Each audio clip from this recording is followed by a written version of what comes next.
सत श्री अकाल। जगबाणी टीवी वेख रहे सारे ही दर्शकों का स्वागत। मैं हाँ रमनदीप सिंह सोढ़ी ते एक वड्डी ते अहम खबर लैके तुहाडे सन्मुख होया। अज 30 किसान जथेबंदियां दी पंजाब दे विच मीटिंग हुई सी और उहदे विच एक वड्डा फैसला जिहड़ा किसान जथेबंदियां दे वल्लों कीता गया कि 5 नवंबर तक जिहड़ियां माल गड्डियां ने उन्हां नूं हुण छोड़ दित्ती जावेगी। गौरतलब है कि पंजाब दे वड्डी गिणती च किसान ते लोग जिहड़े ने वो रेल पटड़ियां ते लगातार बैठे हुए ने। तो हुण 30 किसान जथेबंदियां दे वल्लों वड्डा ऐलान किया गया है, जिस दे तहत यह फैसला लिया गया है कि पंजाब सरकार के फैसले का स्वागत किया उन्होंने।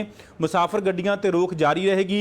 5 नवंबर तक माल गड्डियां नूं छूट दे दी गई है और बीजेपी आगुआं का विरोध लगातार जारी रहेगा। मुसाफिर गड्डियां ते रोक जिहड़ी है जारी रहेगी, जबकि 5 नवंबर तक माल गड्डियां नूं छूट दे दी गई है, क्योंकि लगातार जिहड़ा सरकार दे वल्लों तर्क दिता जा रहा सी कि कोले की घाट पै रही है, ਵੱਖ-ਵੱਖ स्टेटां तो जिहड़ा माल आउणा पंजाब दे लई उहदी घाट पै रही है, व्यापारी वर्ग परेशान है। इस करके सरकार की शायद उस अर्ज नूं प्रवान करदिआं किसानां दे वल्लों फैसला लिया गया है कि 5 नवंबर तक माल गड्डियां नूं छूट दे दी गई है, जबकि मुसाफिर गड्डियां ते रोक लगातार जारी रहेगी। बीजेपी आगुआं दा विरोध भी जारी रखणगीआं जथेबंदियां और केंद्र सरकार नूं 15 दिनों का अल्टीमेटम दिता गया है कि जां तां 15 दिनों के अंदर अंदर उस सरकार इसका हल करे। जिवें कि पंजाब सरकार दे वल्लों जिहड़ा हुण 3 बिलों के खिलाफ जिहड़े नवें बिल पास किए गए हैं, अमेंडमेंट बिल ने, उन्हों की प्रवानगी की उड़ीक करनगियां किसान जथेबंदियां। हालांकि जथेबंदियां ने भी कहा है कि उम्मीद के अनुसार बिल नहीं है पंजाब सरकार दे भी, पर उन्हों का कहना है कि साडा अंदोलन इस गल दे नाल मजबूत होया कि सरकार ते प्रैशर पिया, जिस दे चलदिआं मजबूरन सरकार नूं ये फैसला लेना पिया। तो केंद्र सरकार नूं भी हुण 15 दिनों का अल्टीमेटम दिता गया। 4 नवंबर नूं हुण फिर मीटिंग जिहड़ी उलीकी गई है 30 किसान जथेबंदियां दे वल्लों, तो उस तो बाद अगला फैसला लिया जाएगा। गौरतलब है कि पंजाब सरकार दे वल्लों बीते दिन जिहड़े कि नवें बिल पास करके पंजाब की विधान सभा च उस तो बाद गवर्नर को भेजे गए हैं। गवर्नर तो बाद हुण राष्ट्रपति को जाणगे, तो वड्डा सवाल ये होवेगा कि की राष्ट्रपति इन्हां बिलों नूं मंजूरी दिंदे ने जां नहीं दिंदे। हालांकि जिहड़े पहला 3 बिल आए ने उन्हां दे मुताबक ये भी क्लॉज सीगा कि कोई भी सरकार अपने पद्धर ते इन्हां 3 बिलों का विरोध नहीं कर सकती, यानी कि इन्हां दे विच कोई बदलाव नहीं कर सकती। तो जिहड़े पहला 3 खेती बिल पास किए गए हैं उन्हां दा कायदा यह कहता है कि किसी भी स्टेट की सरकार का कोई कायदा कानून इन्हां 3 बिलों पर लागू नहीं होगा। पर सरकार का पक्ष है कि कानून की धारा, संविधान की धारा 254(2) के तहत सरकार अपने पद्धर से कोई नवा बिल लिया सकती है, जिस के तहत सरकार इन्हां बिलों का विरोध कर सकती है। तो इसे दे चलदिआं कैप्टन अमरिंदर सिंह दे वल्लों बीते दिन सैशन दे विच जिहड़ा कांग्रेस सरकार दे वल्लों नवे बिल पास किए गए। तो वड्डा सवाल है कि किसान जथेबंदियां सरकार के इस फैसले तो खुश हैं या नहीं, या फिर उन्होंने की उम्मीद है केंद्र सरकार तो। साडे नाल किसान जथेबंदियां के आगू शिंगारा सिंह मान इस वक्त फोन लाइन पर जुड़ चुके हैं। मान साहब, की प्रतिक्रम है तुहाडा जिहड़ा 30 किसान जथेबंदियां दे वल्लों ये फैसला लिया गया?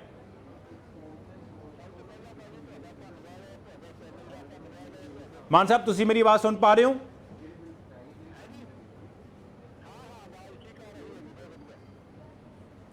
तो 30 किसान जथेबंदियां दे वल्लों फैसला लिया गया है, जिस के तहत माल गड्डियां नूं 5 नवंबर तक छूट दे दी गई है, क्योंकि लंबे समय तो सरकार ये गल कह रही सी कि पंजाब च बिजली की दिक्कत आ सकती है, बिजली की किल्लत आ सकती है, वड्डे वड्डे कट लग सकते हैं। पर हुण किसान जथेबंदियां दे वल्लों 5 नवंबर तक जिथे माल गड्डियां नूं छूट दे दी गई है, उत्थे मुसाफिर गड्डियां ते जिहड़ा रोक लगातार जारी रहेगी। साडे नाल किसान आगू शिंगारा सिंह मान इस वक्त फोन लाइन पर जुड़ चुके हैं। मान साहब, 30 जथेबंदियां वल्लों, किसान जथेबंदियां वल्लों जो फैसला लिया गया है, तुहाडा पहला प्रतिक्रम की है इस फैसले ते? देखो जी, पहला था जिहड़ा साडी किसान जथेबंदियां ने फैसला लिया है जी, एक तो मैं तुहानूं साफ कर दियां भी साडी जथेबंदी इहदे विच तालमेल में संघर्षां च है, तालमेल बना के चलदे हैं। जो फैसला करनगा ਉਹਦੇ ਨਾਲ ਅਸੀਂ ਤਾਲਮੇਲ ਕਿਵੇਂ ਬਣਾਉਣਾ ਹੈ जी, ਇਹ ਅਸੀਂ फैसला करना है। ਇਹਦੇ ਤੇ ਜਿੱਥੇ ਤੱਕ ਹੈਗੀ ਇਹ ਕੱਲ ਦੇ ਜਾਂ ਕੋਲਾ ਮੁੱਕਣ ਦਾ ਸਵਾਲ ਹੈ, ਕੋਲੇ ਵਾਲੀ ਗੱਲ ਇਹ ਸਭ ਪਖੰਡਬਾਜ਼ੀ ਇਹਨਾਂ ਦੀ। ਸਗੋਂ ਮੇਰੇ ਹਿਸਾਬ ਨਾਲ ਤਾਂ ਜਿਹੜਾ ਹਜੇ ਇਹਨਾਂ ਨੇ ਪ੍ਰਾਈਵੇਟ ਥਰਮਲ ਚਾਲੂ ਕੀਤੇ ਆ, ਸਰਕਾਰੀ ਬੰਦ ਕੀਤੇ ਆ जी, ਸਰਕਾਰੀ ਥਰਮਲਾਂ ਨੂੰ ਚਲਾਉਣੇ ਪਏਗੇ ਇਸ ਮਾਮਲੇ 'ਚ। ਸਰਕਾਰੀ ਥਰਮਲਾਂ ਕੋਲੇ ਤਾਂ ਕੋਲਾ ਪਿਆ ਹੀ ਹੈ, ਸਰਕਾਰ ਉਹ ਚਲਾਵੇ, ਨੰਬਰ 1। ਦੂਜੀ ਗੱਲ ਤੇ ਸਰਕਾਰਾਂ ਪ੍ਰਬੰਧ ਕਰਨ ਇਸ ਗੱਲ ਦਾ, ਇਹ ਹੈਗੀਆਂ ਇਹਨਾਂ ਦੀ ਪਖੰਡਬਾਜ਼ੀ, ਸਿਰਫ ਡਰਾਮੇਬਾਜ਼ੀ ਆ। ਸੋਚ ਸਮਝ ਕੇ ਕਿਸਾਨ ਜਥੇਬੰਦੀਆਂ ਨੂੰ ਬਦਨਾਮ ਕਰਨ ਵਾਸਤੇ ਜਿਹੜੀ ਇਹ ਕਰ ਰਹੀਆਂ। ਇਸ ਕਰਕੇ ਇਹੋ ਜਿਹੀ ਕੋਈ ਗੱਲ ਨਹੀਂ, ਜੇ ਹੈਗੀ ਨੇ ਸਰਕਾਰਾਂ ਨੇ ਪ੍ਰਬੰਧ ਕਰਨੇ ਹੁੰਦੇ ਆ। ਇਦੋਂ ਗਾਹਾਂ ਜਿੱਥੋਂ ਤੱਕ ਜੋ 30 ਜਥੇਬੰਦੀਆਂ ਨੇ ਜੋ ਫੈਸਲੇ ਕਰ ਲਏ, ਕਿਸਾਨ ਜਥੇਬੰਦੀਆਂ ਨੇ ਫੈਸਲਾ ਲਿਆ। ਫੈਸਲਾ ਤਾਂ ਮਾਨ ਸਾਹਿਬ ਕਿਸਾਨ ਜਥੇਬੰਦੀਆਂ ਨੇ ਲਿਆ ਨਾ, ਇਹ ਸਰਕਾਰ ਨੇ ਫੈਸਲਾ ਨਹੀਂ ਲਿਆ, ਕਿਸਾਨ ਜਥੇਬੰਦੀਆਂ ਨੇ ਛੂਟ ਦਿੱਤੀ ਹੈ ਜਿਹੜੀ ਹੁਣ ਮੀਟਿੰਗ ਹੋਈ ਹੈ 30 ਕਿਸਾਨ ਜਥੇਬੰਦੀਆਂ ਦੀ। ਦੂਸਰੀ ਗੱਲ ਜਿੱਥੋਂ ਤੱਕ ਹੈਗਾ, ਜਿਹੜਾ ਤੁਸੀਂ ਪਹਿਲਾਂ ਸਵਾਲ ਕਰਿਆ ਸੀ ਵੀ ਵਿਧਾਨ ਸਭਾ ਦੇ ਵਿੱਚ ਜੋ ਕੈਪਟਨ ਸਰਕਾਰ ਨੇ ਜਾਂ ਮਤੇ ਪਾਏ ਹੈ ਜਾਂ ਉਹਨੂੰ ਬੇਨਤੀ ਭੇਜੀ ਹੈ, ਉਹਦੇ ਤੇ ਸਾਡਾ ਹੈਗਾ ਵੀ ਉਹ ਜਥੇਬੰਦੀਆਂ ਖੁਸ਼ ਨਾ ਖੁਸ਼ ਹੋਣ ਦਾ ਸਵਾਲ ਤਾਂ ਦੂਜਾ ਵੀ ਇਹ ਚੰਗੀ ਗੱਲ ਹੈ, ਪਹਿਲੀ ਗੱਲ ਤਾਂ ਇਹ ਹੈ ਜੀ।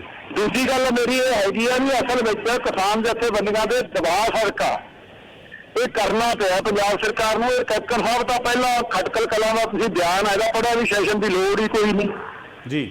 ਅੱਜ ਉਹਨੂੰ ਜੇ ਸੈਸ਼ਨ ਸੱਦਣਾ ਵੀ ਪਿਆ, ਮਤੇ ਵੀ ਕਰਨੇ ਪਏ ਆ, ਉਹ ਆਹ ਸਾਡੇ ਕਿਸਾਨ ਸੰਘਰਸ਼ਾਂ ਦਾ ਜਨੀ ਜੋੜ ਕਰਕੇ ਆ। ਇਸ ਵਿੱਚ ਧੰਨਵਾਦ ਤਾਂ ਅਸੀਂ ਕਰਦੇ ਆ ਸੰਘਰਸ਼ੀ ਲੋਕਾਂ ਦਾ, ਕਿਸਾਨ ਜਥੇਬੰਦੀਆਂ ਦਾ, ਲੋਕਾਂ ਨੇ ਜਿਹਨੇ ਇੱਕਾ ਕਰਕੇ ਸਾਰੀਆਂ ਸਿਆਸੀ ਪਾਰਟੀਆਂ ਤੇ ਦਬਾਅ ਬਣਾਇਆ। ਇਸ ਕਰਕੇ ਸਾਡਾ ਇਹ ਸਮਾਵਲਿਕਤਾ ਇਹ ਪ੍ਰਤੀਕਰਮ ਹੈ ਜੀ। ਮਾਨ ਸਾਹਿਬ ਕੋਈ ਸ਼ੱਕ ਨਹੀਂ ਹੈ ਕਿ ਸੰਘਰਸ਼ ਦੇ ਅੱਗੇ ਸਰਕਾਰਾਂ ਝੁਕਦੀਆਂ ਨੇ, ਇਤਿਹਾਸ ਗਵਾਹ ਹੈ ਤੇ ਇਸ ਵਾਰ ਵੀ ਕਿਸਾਨ ਇਕੱਤਰ ਹੋਏ, ਯੂਨੀਅਨਾਂ ਇਕੱਠੀਆਂ ਹੋਈਆਂ ਤੇ ਪੰਜਾਬ ਦੇ ਲੋਕ ਇਕੱਠੇ ਹੋ ਕੇ ਵਿਰੋਧ ਕਰਦੇ ਰਹੇ, ਇਸ ਕਰਕੇ ਸਰਕਾਰ ਨੂੰ ਫੈਸਲਾ ਲੈਣਾ ਪਿਆ। ਪਰ ਹੁਣ ਤੁਹਾਨੂੰ ਕੇਂਦਰ ਤੋਂ ਕੀ ਉਮੀਦ ਹੈ? ਤੁਹਾਨੂੰ ਲੱਗਦਾ ਹੈ ਕਿ ਦੇਸ਼ ਦੇ ਰਾਸ਼ਟਰਪਤੀ ਇਹਨਾਂ ਬਿੱਲਾਂ ਨੂੰ ਮਨਜ਼ੂਰੀ ਦੇਣਗੇ?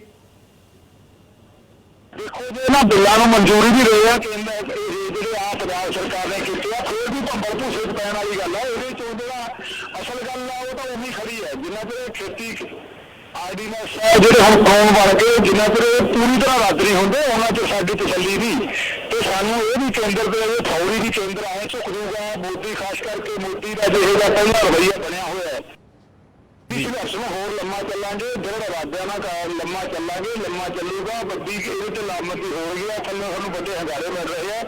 ਬਹੁਤ ਬਹੁਤ ਧੰਨਵਾਦ, ਬਹੁਤ ਬਹੁਤ ਧੰਨਵਾਦ ਮਾਨ ਸਾਹਿਬ। ਅਸੀਂ ਸਾਡੇ ਪੱਤਰਕਾਰ ਸਰਬਜੀਤ ਸਿੰਘ ਦੇ ਨਾਲ ਛੇਤੀ ਹੀ ਜੁੜਾਂਗੇ। ਲੁਧਿਆਣੇ ਤੋਂ ਸਾਡੇ ਪੱਤਰਕਾਰ, ਖੇਤੀਬਾੜੀ ਪੱਤਰਕਾਰ ਸਰਬਜੀਤ ਸਿੰਘ ਸਾਡੇ ਨਾਲ ਛੇਤੀ ਹੀ ਫੋਨ ਲਾਈਨ ਤੇ ਮੌਜੂਦ ਹੋਣਗੇ। ਉਹਨਾਂ ਤੋਂ ਇਸ ਖਬਰ ਦੀ ਬਾਬਤ ਅਸੀਂ ਜਾਣਕਾਰੀ ਲਵਾਂਗੇ ਤੇ ਨਾਲ ਹੀ ਉਹਨਾਂ ਤੋਂ ਇਹ ਵੀ ਅਸੀਂ ਜਾਣਨ ਦੀ ਕੋਸ਼ਿਸ਼ ਕਰਾਂਗੇ ਕਿ ਹੁਣ ਕਿਸਾਨਾਂ ਦੇ ਅਗਲੇ ਸੰਘਰਸ਼ ਦਾ ਰਾਹ ਕੀ ਹੋਵੇਗਾ, ਕੀ ਕਿਸਾਨ ਅਗਲਾ ਰੁਖ ਅਖਤਿਆਰ ਕਰਨਗੇ। ਔਰ ਵੱਡਾ ਸਵਾਲ ਇਹ ਵੀ ਹੈ ਕਿ ਕੀ ਕੇਂਦਰ ਸਰਕਾਰ ਦਾ ਰਵੱਈਆ ਹੁਣ ਬਦਲੇਗਾ ਜਾਂ ਨਹੀਂ, ਕਿਉਂਕਿ ਪੰਜਾਬ ਸਰਕਾਰ ਦੇ ਵੱਲੋਂ ਇਸ ਗੱਲ ਦੀ ਕਿਤੇ ਨਾ ਕਿਤੇ ਆਪਣੀ ਪਿੱਠ ਆਪ ਥਾਪੜੀ ਜਾ ਰਹੀ ਹੈ ਕਿ ਅਸੀਂ ਬਹੁਤ ਵੱਡਾ ਫੈਸਲਾ ਕੀਤਾ ਹੈ। ਹਾਲਾਂਕਿ ਕਾਂਗਰਸ ਦਾ ਵਰਕਰ ਤੇ ਬਹੁ ਗਿਣਤੀ ਕਿਸਾਨ ਵੀ ਇਸ ਗੱਲ ਤੋਂ ਖੁਸ਼ ਨਜ਼ਰ ਆ ਰਹੇ ਨੇ, ਪਰ ਵੱਡਾ ਸਵਾਲ ਇਹ ਹੈ ਕਿ ਕੀ ਸਿਰਫ ਇਹ ਪੋਲੀਟੀਕਲ ਫਾਰਮੈਲਿਟੀ ਹੈ ਜਾਂ ਫਿਰ ਇਹਦਾ ਕੋਈ ਆਊਟਕਮ ਯਾਨੀ ਕਿ ਇਹਦਾ ਸਿੱਟਾ ਵੀ ਨਿਕਲੇਗਾ ਜਾਂ ਨਹੀਂ। ਤਾਂ ਇਸ ਦੇ ਚੱਲਦਿਆਂ ਹੁਣ ਕਿਸਾਨਾਂ ਦੇ ਵੱਲੋਂ ਅੱਜ ਜਿਹੜਾ ਫੈਸਲਾ ਲਿਆ ਗਿਆ ਹੈ 30 ਕਿਸਾਨ ਜਥੇਬੰਦੀਆਂ ਦੇ ਵੱਲੋਂ, ਉਸ ਵਿੱਚ 15 ਦਿਨਾਂ ਦਾ ਕੇਂਦਰ ਸਰਕਾਰ ਨੂੰ ਅਲਟੀਮੇਟਮ ਦਿੱਤਾ ਗਿਆ ਕਿ 15 ਦਿਨਾਂ ਦੇ ਅੰਦਰ ਅੰਦਰ ਕੇਂਦਰ ਸਰਕਾਰ ਇਸ ਬਾਬਤ ਕੋਈ ਫੈਸਲਾ ਲਵੇ, ਨਹੀਂ ਤਾਂ 4 ਨਵੰਬਰ ਨੂੰ ਕਿਸਾਨਾਂ ਦੀ ਫਿਰ ਮੀਟਿੰਗ ਕੀਤੀ ਜਾਵੇਗੀ ਤੇ ਨਵਾਂ ਰੁਖ ਅਖਤਿਆਰ ਕੀਤਾ ਜਾਵੇਗਾ।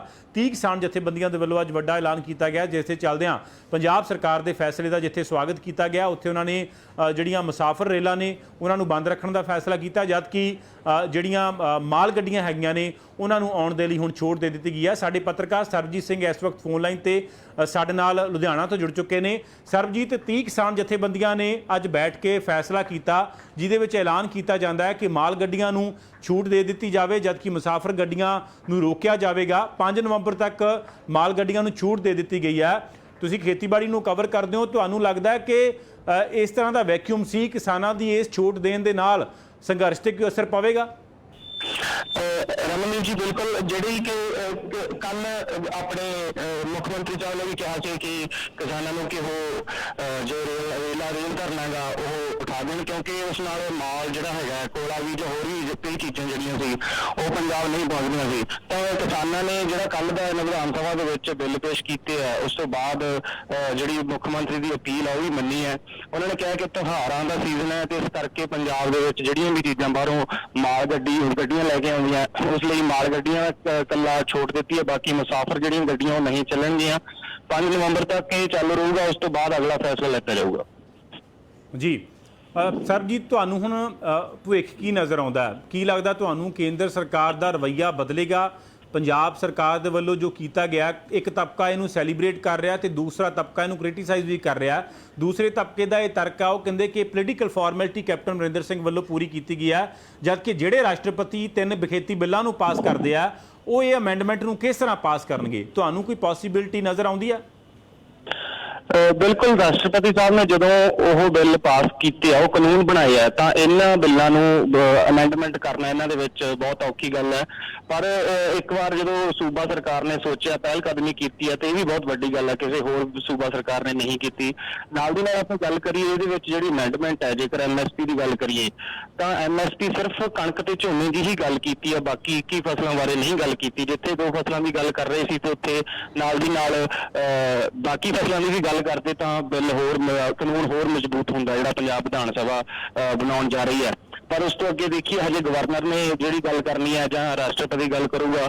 ਜੇਕਰ ਬਣ ਵੀ ਜਾਂਦਾ ਇਹ ਕਾਨੂੰਨ, ਤਾਂ ਬਹੁਤੇ ਮਾਹਰ ਇਹ ਵੀ ਕਹਿੰਦੇ ਆ ਕਿ ਕੇਂਦਰ ਸਰਕਾਰ ਜੇਕਰ ਸੀਸੀ ਲਿਮਿਟ ਨਹੀਂ ਦੇਊਗੀ ਐਮਐਸਪੀ ਲਈ, ਤਾਂ ਕੀ ਪੰਜਾਬ ਸਰਕਾਰ ਆਪਣੇ ਕਿਸਾਨਾਂ ਦਾ ਜਿਹੜਾ ਝੋਨਾ ਤੇ ਕਣਕ ਹੈ ਉਹ ਆਪ ਐਮਐਸਪੀ ਤੇ ਖਰੀਦ ਸਕੇਗੀ? ਅਗਰ ਖਰੀਦ ਸਕੇਗੀ ਤਾਂ ਉਹਨੂੰ ਸਾਂਭ ਕੇ ਕਿੱਥੇ ਰੱਖੇਗੀ? ਇਹ ਬਹੁਤ ਵੱਡੇ ਸਵਾਲ ਹੈ। ਇੱਕ ਸਰਬਜੀਤ ਹੋਰ ਵੀ ਸਵਾਲ ਖੜਾ ਹੋ ਰਿਹਾ ਕਿ 23 ਫਸਲਾਂ ਤੇ ਕੁੱਲ ਤੇ ਮਿਨੀਮਮ ਸਪੋਰਟ ਪ੍ਰਾਈਸ ਜਿਹੜਾ ਉਹ ਨਿਰਧਾਰਿਤ ਕੀਤਾ ਗਿਆ, ਪਰ 2 ਫਸਲਾਂ ਤੇ ਸਰਕਾਰ ਨੇ ਮੰਗ ਕੀਤੀ ਹੈ ਬਿੱਲਾਂ ਦੇ ਵਿੱਚ ਕਿ ਕਣਕ ਤੇ ਝੋਨੇ ਦਾ ਜਿਹੜਾ ਘੱਟੋ ਘੱਟ ਸਮਰਥਨ ਮੁੱਲ ਦਿੱਤਾ ਜਾਵੇ। ਬਹੁਤ ਸਾਰੇ ਲੋਕਾਂ ਦਾ ਇਹ ਵੀ ਤਰਕ ਆ, ਉਹ ਕਹਿੰਦੇ ਫਿਰ ਬਾਕੀ ਜਿਹੜੀਆਂ 21 ਫਸਲਾਂ ਨੇ ਉਹਨਾਂ ਨੂੰ ਨਵੇਂ ਬਿੱਲਾਂ 'ਚ ਸ਼ਾਮਲ ਕਿਉਂ ਨਹੀਂ ਕੀਤਾ ਗਿਆ?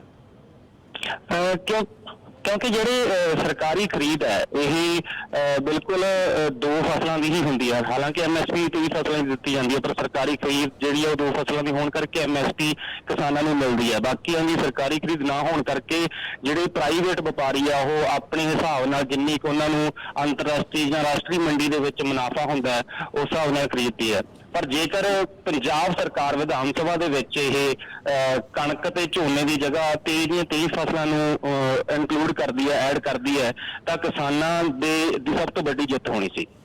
ਸਰਬਜੀਤ, ਮੇਰਾ ਆਖਰੀ ਸਵਾਲ ਹੈ ਕਿ ਜਿਸ ਤਰ੍ਹਾਂ ਲੁਧਿਆਣੇ ਦੇ ਵਿੱਚ ਖਬਰਾਂ ਆ ਰਹੀਆਂ ਸਨ ਕਿ ਵੱਡੀ ਤਾਦਾਦ ਦੇ ਵਿੱਚ ਕੰਟੇਨਰ ਜਿਹੜੇ ਫਸੇ ਹੋਏ ਸਨ, ਇੰਟਰਨੈਸ਼ਨਲ ਪੱਧਰ ਤੇ ਵਪਾਰੀ ਕਹਿ ਰਹੇ ਸਨ ਕਿ ਸਾਡਾ ਐਕਸਪੋਰਟ ਜਿਹੜਾ ਉਹ ਬੰਦ ਹੋ ਗਿਆ, ਤਾਂ ਹੁਣ ਜਿਹੜਾ ਕਿਸਾਨਾਂ ਨੇ ਫੈਸਲਾ ਕੀਤਾ ਕਿ ਮਾਲ ਗੱਡੀਆਂ ਨੂੰ ਛੋਟ ਦੇ ਦਿੱਤੀ ਹੈ, ਤਾਂ ਕਿੱਡੀ ਕੁ ਵੱਡੀ ਰਾਹਤ ਮੰਨੀ ਜਾਵੇ ਇੰਡਸਟਰੀ ਦੇ ਲਈ?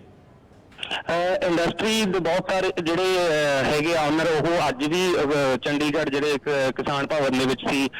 ਇੱਥੋਂ ਤੱਕ ਕਿ ਜਿਹੜੇ ਪੈਟਰੋਲ ਪੰਪਾਂ ਦੇ ਡੀਲਰ ਆ ਉਹ ਵੀ ਉੱਥੇ ਸੀਗੇ। ਉਹ ਵੀ ਕਿਸਾਨਾਂ ਤੋਂ ਇਹ ਮਨਾਉਣ ਨੂੰ ਫਿਰਦੇ ਆ ਕਿ ਅਸੀਂ ਤੁਹਾਡੇ ਨਾਲ ਆ ਇਸ ਸੰਘਰਸ਼ ਦੇ ਵਿੱਚ। ਸਾਡਾ ਜਿਹੜਾ ਬਿਜ਼ਨਸ ਹੈ, ਸਾਡਾ ਜਿਹੜਾ ਵਪਾਰ ਆ, ਉਹ ਧਰਨਿਆਂ ਕਰਕੇ, ਰੇਲ ਗੱਡੀਆਂ ਬੰਦ ਹੋਣ ਕਰਕੇ ਤੇ ਪੈਟਰੋਲ ਪੰਪਾਂ ਦੇ ਮੂਹਰੇ ਧਰਨੇ ਲੱਗਣ ਕਰਕੇ ਬਿਲਕੁਲ ਠੱਪ ਹੋ ਚੁੱਕਿਆ ਹੈ। ਤਾਂ ਜਿਹੜੇ ਉਹਨਾਂ ਦਾ ਮਾਲ ਇੱਥੇ ਸੀਗਾ ਤਾਂ ਉਹ ਵੀ ਜਿਹੜਾ ਹੈਗਾ ਜਦੋਂ ਮਾਲ ਗੱਡੀਆਂ ਦੀ ਪ੍ਰਵਾਨਗੀ ਦਿੱਤੀ ਹੈ ਕਿਸਾਨ ਜਥੇਬੰਦੀਆਂ ਨੇ, ਤਾਂ ਉਹਨਾਂ ਦਾ ਵੀ ਹੱਲ ਹੋਊਗਾ। ਬਹੁਤ ਬਹੁਤ ਧੰਨਵਾਦ ਸਰਬਜੀਤ ਇਸ ਜਾਣਕਾਰੀ ਦੇਣ ਦੇ ਲਈ। ਸਾਡੇ ਪੱਤਰਕਾਰ, ਖੇਤੀਬਾੜੀ ਪੱਤਰਕਾਰ ਸਰਬਜੀਤ ਸਿੰਘ ਜੋ ਕਿ ਲੁਧਿਆਣੇ ਤੋਂ ਸਾਨੂੰ ਜਾਣਕਾਰੀ ਮੁਹੱਈਆ ਕਰਵਾ ਰਹੇ ਸਨ। ਤਾਂ ਇਸ ਵਕਤ ਖਾਸ ਤੌਰ ਤੇ ਵਪਾਰੀ ਵਰਗ ਦੇ ਲਈ ਅਹਿਮ ਖਬਰ ਹੈ ਕਿ ਕਿਸਾਨ ਜਥੇਬੰਦੀਆਂ ਦੇ ਵੱਲੋਂ ਜੋ ਧਰਨੇ ਤੇ ਲਗਾਤਾਰ ਮੌਜੂਦ ਨੇ, ਰੇਲ ਪਟੜੀਆਂ ਰੋਕੀਆਂ ਗਈਆਂ ਸਨ, ਤਾਂ ਬਹਿਰਹਾਲ ਕਿਸਾਨ ਜਥੇਬੰਦੀਆਂ ਦੇ ਵੱਲੋਂ 5 ਨਵੰਬਰ ਤੱਕ ਜਿਹੜੀਆਂ ਮਾਲ ਗੱਡੀਆਂ ਨੇ ਉਹਨਾਂ ਨੂੰ ਛੂਟ ਦੇ ਦਿੱਤੀ ਗਈ ਹੈ। ਤਾਂ ਹੁਣ ਜਿਹੜੀ ਮਾਲ ਦੀ ਆਵਾਜਾਈ ਆ ਉਹ ਹੋ ਸਕੇਗੀ। ਬਾਹਰਲੀਆਂ ਸਟੇਟਾਂ ਤੋਂ ਜਿਹੜਾ ਦੇਸ਼ ਪੱਧਰ ਤੇ ਇੰਪੋਰਟ ਜਾਂ ਐਕਸਪੋਰਟ ਹੁੰਦਾ ਹੈ ਮਾਲ ਗੱਡੀਆਂ ਦੇ ਮਾਰਫਤ, ਤਾਂ ਹੁਣ ਲਗਾਤਾਰ ਮੁੜ ਤੋਂ ਜਾਰੀ ਰਹੇਗਾ। 5 ਨਵੰਬਰ ਤੱਕ ਇਹ ਲਗਾਤਾਰ ਜਾਰੀ ਰਹੇਗਾ। 4 ਨਵੰਬਰ ਨੂੰ ਕਿਸਾਨ ਜਥੇਬੰਦੀਆਂ ਦੁਬਾਰਾ ਮੀਟਿੰਗ ਕਰਕੇ ਤੇ ਅਗਲਾ ਫੈਸਲਾ ਲੈਣਗੀਆਂ। 15 ਦਿਨਾਂ ਦਾ ਅਲਟੀਮੇਟਮ ਕੇਂਦਰ ਸਰਕਾਰ ਨੂੰ ਕਿਸਾਨ ਜਥੇਬੰਦੀਆਂ ਦੇ ਵੱਲੋਂ ਦਿੱਤਾ ਗਿਆ ਹੈ। ਨਵੀਆਂ ਤਾਜ਼ਾ ਖਬਰਾਂ ਦੇ ਲਈ ਤੁਸੀਂ ਲਗਾਤਾਰ ਜੁੜੇ ਰਹੋ ਜਗਬਾਣੀ ਟੀਵੀ ਦੇ ਨਾਲ। ਬਹੁਤ ਬਹੁਤ ਧੰਨਵਾਦ।